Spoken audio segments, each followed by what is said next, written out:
Well, what's up, guys, and welcome back to TechPlant. Today we're going to be looking at a plant that survived the COVID-19 lockdown. Let's check it out. Believe it or not, but this video is actually almost 3 years in the making. This plant that is clearly struggling to live is actually a survivor of COVID-19. When the pandemic started at my office, there were a few plants that got left behind and weren't claimed, and for almost 2 entire years they just sat in the office unattended, unwatered, and just kind of hanging out.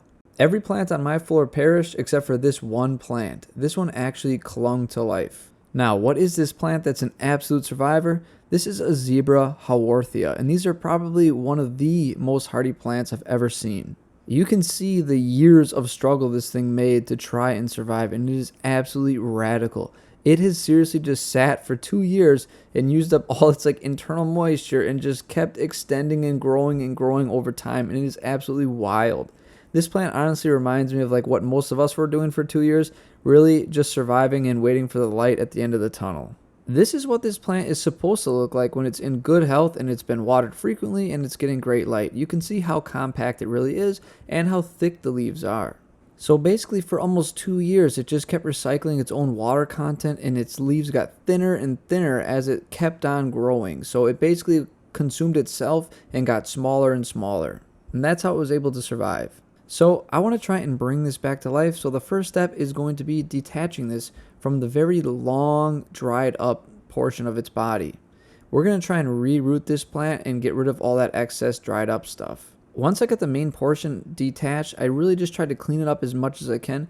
I don't want to cut into anything that's really living because I want to give it its best chance at survival. Obviously, it's already made it 2 years. I bet you it could make it a little bit longer, but we want to give it the best chance we can. So you can already see there are some roots more at the base here. So things are looking pretty good for this. I think if we just get it watered, get it some good light, some new soil, it can really start to thrive. I've got a pretty small pot here, and I've got a well-draining sort of an aeroid cactus mix. It's what I use on everything, just peat with a lot of perlite, and it drains pretty well.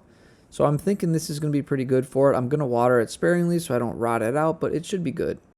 I potted this thing up in July of 2022, and it has been about 2 months now, and it is already looking a little bit better. It's actually perked up quite a bit. It's not looking excellent, but it's going to take some time because this is a really slow grower, and it's going to be hard to really get it to come back to life and to accelerate its growth, to uptake nutrients. It's kind of starting from scratch. So I didn't expect too much, but it's still not dead, so that's great. You can see the roots have sort of extended out a little bit. It is doing well, starting to adapt to its new soil, but it's still not doing the greatest.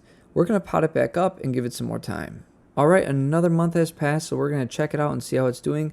I've been really paying attention to this and watering it very sparingly. I've kind of seen some root rot up here and go away as I've been trying to take care of this thing. I'm not sure the soil's very good for it, but you can see some of the roots have grown, some of them have rotted away, but most importantly, there is some new growth starting here, so that's a really good sign.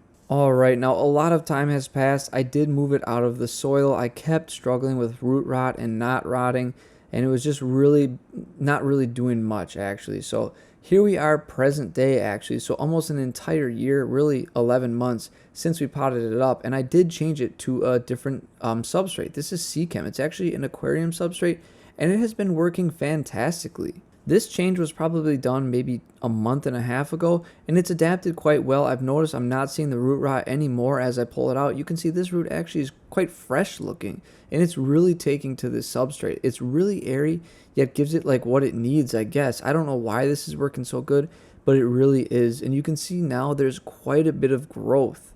Now that it's not constantly struggling with these root rot cycles, it's actually getting a chance to put some energy into growth.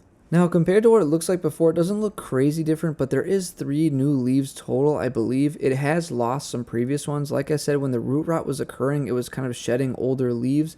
I did not get any of this on film because it was pretty chaotic. Just the past couple months has been crazy, but anyways, it is really now starting to take to this new Seachem substrate. So, I don't know, this might be a really good cactus succulent mix or substrate to use. I'm going to have to do further experiments. Also, here's the other zebra haworthia, I can't pronounce well, that you saw in the first footage almost a year ago. You can see there hasn't been crazy amounts of change. That's what I mean. These plants really grow pretty slow, at least when I'm taking care of them.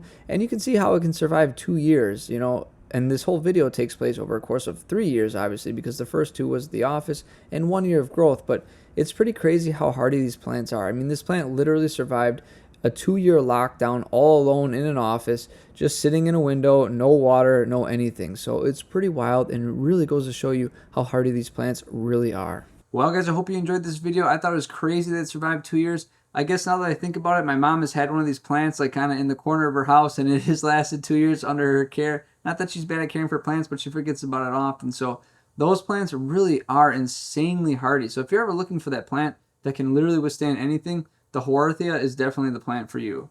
I hope you guys enjoyed this content. I thought it was awesome. Hope you guys did too. And as always, may your plants go strong and healthy. I'll see you next time.